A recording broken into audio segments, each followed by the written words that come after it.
Mga ka-hunter, yan yung pangatiyan kong labuyo. So magtatag-araw na kaya binibisita ko yung aking katiyan ng mga labuyo. So ayan, dyan ako makakati. May dala nga akong siloy, mag-uumang sana ako silong labuyo.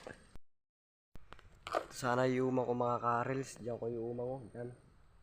Ay lang nakalimutan ko magdalang itak. Nangati nga din pala ako ng lakulok. So wala akong napalapit ngayon dahil kay ibang panahon makulimlim oh. Kay ibang panahon makulimlim ngayon. So ayun yung pangati ko ayun.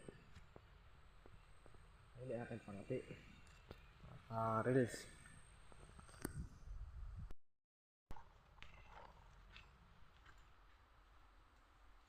So ito nga pala yung ating trapdoor.